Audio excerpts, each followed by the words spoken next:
lagi bersama kami di podcast santai hari ini bersama aku Astrid, bersama aku Dia. Nah, kali ini kita bakal ngobrolin topik yang menarik nih, yaitu tentang apa, As? Pendidikan multikultural di sekolah-sekolah. Bener banget.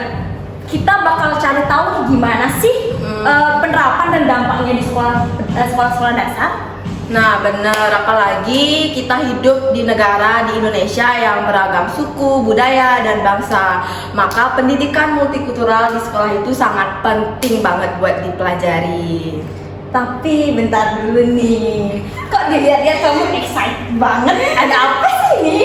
Ih, sumpah, hari ini aku excited banget tahu karena kita di sini nggak cuma berdua doang, tapi juga ada dua narasumber kita yang super cantik-cantik yang bakal menemani kita di podcast ini. Siapa itu? Jadi kita kedatangan dua narasumber dari pendidikan PGSD yang mempunyai pengalaman di bidang multikultural seperti Wow, itu. calon ibu guru nih ya. Baik.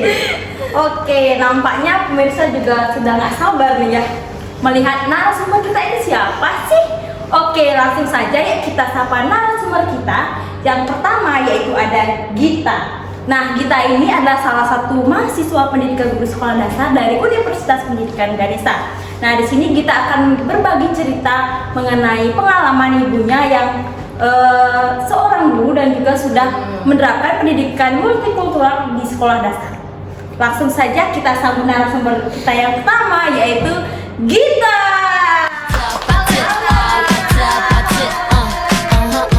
Halo semuanya, jadi aku seneng banget nih bisa diundang di podcast hari ini. Jadi aku bakalan cerita-cerita santai mengenai pengalaman ibu aku di mana dia menjadi seorang guru.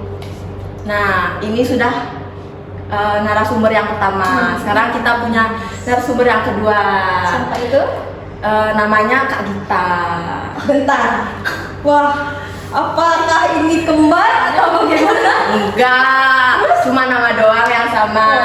Jadi sedikit aku jelasin narasumber kita yang kedua ini yaitu mahasiswa pendidikan PGSD juga semester 5 yang pernah memiliki pengalaman observasi di berbagai sekolah. Mungkin langsung aja kita panggil untuk narasumber kita yang kedua. Untuk Kak Gita, dipersilakan.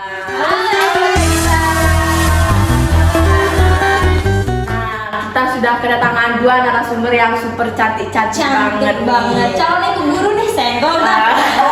Mungkin kita beri tepuk tangan dulu kepada dua narasumber kita. Oke, mungkin biar lebih santai kita ngobrolnya, kita duduk aja gimana ya?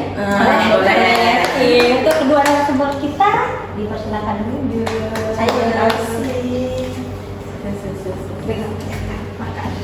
Oke, jadi kita udah duduk nih, udah santai, udah bisa ngobrol santai kali ini. Sebelum itu kita mungkin bisa tanya-tanya kabar terlebih dahulu. Gimana nih? Sehat? Beneran sehat, hadir di sini. Nah, untuk kita gimana nih di semester 3 ini? Apakah lancar atau mungkin ada kendala semester 3? Lumayan lah, banyak tugasnya. Kalau Kak Gita gimana nih? Udah semester 5, bahkan mau memasuki semester 6 nanti ya. Mau ujian. Pusing Makan orang. Ya, hati-hati buat kalian yang deket sama Kak Gita, nanti dimakan kalian. Nah, mungkin langsung saja kita mulai podcast kita hari ini. Kita ngobrol santai aja ya. Jangan tegang-tegang, senyum, nggak boleh tegang. Mungkin aku sambil nyatet ya, karena kan pengalamannya Kak Gita mungkin lebih banyak, jadi aku bisa nyatet pengalamannya. Boleh, silakan. Ambis juga ya, narasumber kita ambis. Kering. Nggak bisa dipapas, nggak bisa dikain. Informasi gratis ya. Iya benar. Oke, dia bisa lanjut. Oke, kita mulai aja ya. Nah, yang pertama ini kita mau tanya ke Gita terlebih dahulu tentang pengalaman dari ibunya. Nah, kita mau nanya nih, ibu kamu kan seorang guru dan juga punya pengalaman di pendidikan multikultural. Pasti seru banget tentang pengalaman ibu kamu. Bisa diceritain nggak tentang pengalaman ibu kamu di sekolah dasar itu mengajarkan pendidikan multikultural tersebut? Ya, jadi ibu aku kan udah lumayan lama ya, jadi guru itu 21 tahun, di sekolah negeri juga. Jadi di sekolahnya itu daerahnya itu cukup beragam ya, ada agama yang berbeda juga, ras, suku. Jadi otomatis siswa-siswa di sana juga beragam juga. Jadi latar belakang itu juga mempengaruhi di mana pendidikan multikultural itu berlangsung.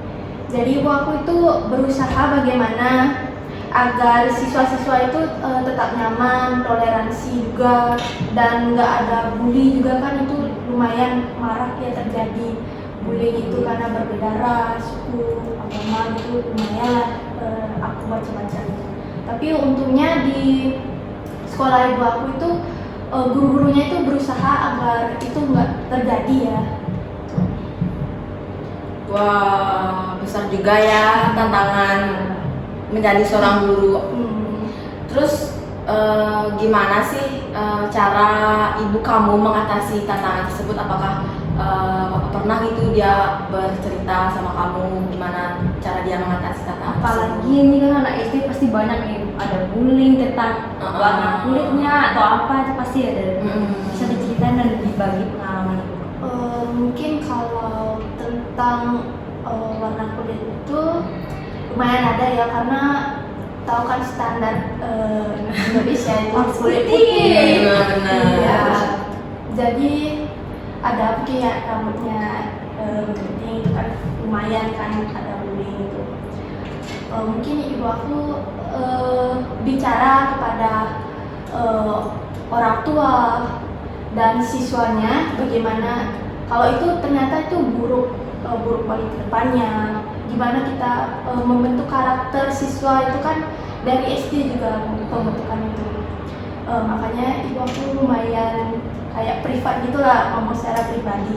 Tapi ada juga nih orang ibu aku juga ngajak anak-anak saling mengenal lewat kegiatan mingguan yang disebut Hari Kebudayaan.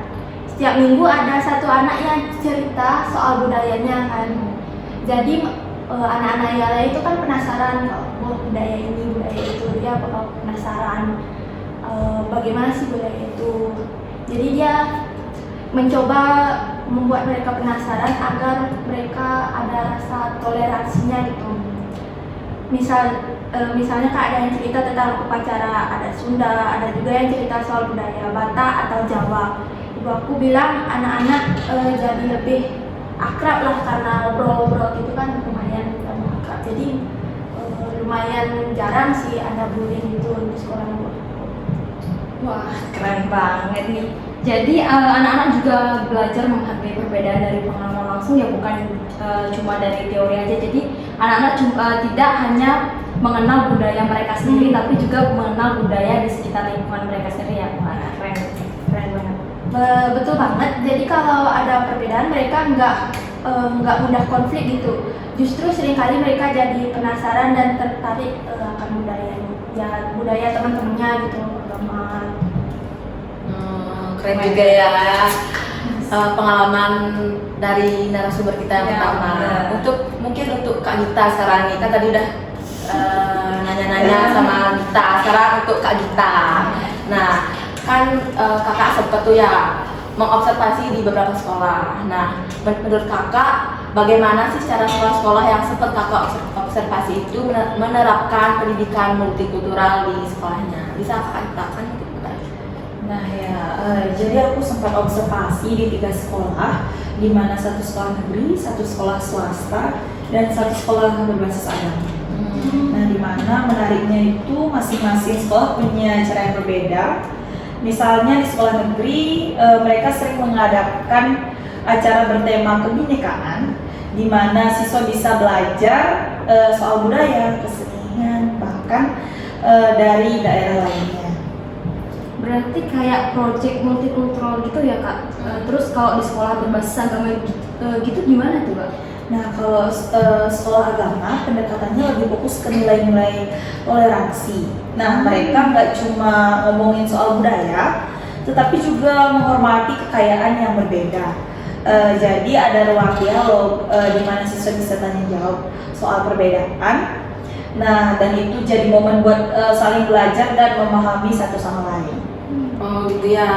Jadi di tiap sekolah itu menyesuaikan sama pendekatan sama siswanya, bagaimana karakteristik siswanya tersebut. Itu ya, keren sih. Menarik banget. Nah, betul sekali. Nah, jadi sesuai sama lingkungan dan kebutuhan muridnya masing-masing. Gitu. Nah, oke, tadi kita udah ngobrol tentang pengalaman dari kedua narasumber. Kita berlanjut ke tantangan yang dihadapi oleh narasumber, baik itu dari pengalaman. Aduh nih kalau boleh jujur gue sebenarnya nggak ngerti nih meeting ngomongin apaan. Tapi kalau gue lihat orang lain pada serius ya, pada ngerti kali ya, gue aja nggak ngerti nih. Dunia kita dan juga kakak kita sendiri. Nah, kita bertanya ke kita terlebih dahulu. Kita ngobrolin soal tantangan dulu. Nah, ibu kamu kan pernah cerita nggak tantangan apa yang sering dihadapi waktu beliau ngajarin pendidikan multikultural di sekolah dasar? Mungkin jadi aku pernah cerita ya, kalau tantangan terbesar itu datang dari orang tua sebenarnya, karena kadang kan ada yang merasa orang tua nggak nyaman kalau anaknya diajak belajar soal kebudayaan atau agama lain yang aku ceritain tadi. Terus mereka, Apa gue injek aja ya kepalanya? Enggak deh, enggak. Apa gue tonjok aja? Enggak deh, enggak. Apa greget? khawatir anaknya bakal ke bawah gitu atau keluar dari budaya yang dan agama yang mereka anut. Terus jadi guru-guru juga harus ekstra hati-hati juga kalau bicara gitu, ngasih instruksi ke anak-anak juga harus hati-hati, takut salah ucap gitu kan. Takut mereka berpikir bahwa agama ini lebih menarik, budaya ini lebih menarik, tapi kan itu semuanya itu harus dari orang tua juga. Mereka harus kayak gimana ya, kalau anak-anak itu kan agak susah berubah pola pikirnya itu. Mungkin ada yang gurunya itu kan lumayan susah memberitahunya, mereka belum tentu pasti itu benar atau salah. Jadi kita harus ekstra juga bagaimana mereka berpikir bahwa sebenarnya latar belakang itu kan berbeda-beda. Jadi mereka harus sadar akan toleransi. Berarti balik lagi ke gurunya ya. Sebenarnya kan guru itu menjadi pedoman utama di sekolah. Jadi ya kita harus benar-benar bertindak dan juga berperilaku dengan baik supaya tidak ditiru yang jelek-jeleknya. Ya. Kita harus bersikap yang baik supaya siswa juga bisa mencontoh kita. Gitu mungkin. Nah, aku setuju nih. Dari observasi aku, banyak orang tua yang belum paham betul kenapa pendidikan multikultural itu penting. Nah, tetapi beberapa sekolah udah mulai melibatkan orang tua dalam diskusi yang memberikan penjelasan soal bermanfaat. Nah, jadi lebih efektif karena orang tua jadi ngerti dan lebih mendukung program sekolah. Betul banget nih. Jadi ini tuh nggak cuma soal anak-anak yang belajar, tapi juga peran orang tua juga perlu terlibat biar programnya tuh jalan dengan lancar. Nah, selepas dari pengalaman dan juga tantangan bahkan kejadian atau contoh kasus yang terjadi di lingkungan sekolah, kita balik lagi ke diri kalian masing-masing. Kita mau tanya nih tentang harapan kalian buat pendidikan multikultural di Indonesia ke depannya. Mungkin bisa dimulai dari kita. Jadi mungkin harapan aku, semoga lebih banyak sekolah yang sadar kalau pendidikan multikultural itu penting ya. Terus buat penting karena untuk menciptakan generasi yang lebih toleransi. Kalau anak-anak terbiasa dengan perbedaan, mereka bisa tumbuh jadi pribadi yang lebih terbuka dan baik. Nanti kan kalau di masyarakat, terjun di masyarakat kan kelihatan gitu berbeda budaya, agama, ras. Jadi agar mereka paham ternyata keberagaman itu nggak apa-apa gitu. Kalau mereka merasa minoritas gitu, kan biasanya kalau di Bali kan kebanyakan Hindu ya. Iya. Jadi kalau mungkin mereka terjun di sana, jadi mereka nggak menganggap itu Tidak minder lah ya. tidak merasa berbeda dari yang lain. Jadi mereka paham ternyata nggak apa-apa gitu. Santai aja kita bisa berbaur gitu. Jadi mungkin pendidikan multikultural itu sih yang punya agar bisa terjun di masyarakat. Apalagi kalau mereka dewasa nanti, terus mereka kerja di tempat kayak ya Perantau, ya gitu. kan mereka bisa jadi minoritas itu. Jadi mereka nggak mikir bahwa minder itu kayak gini.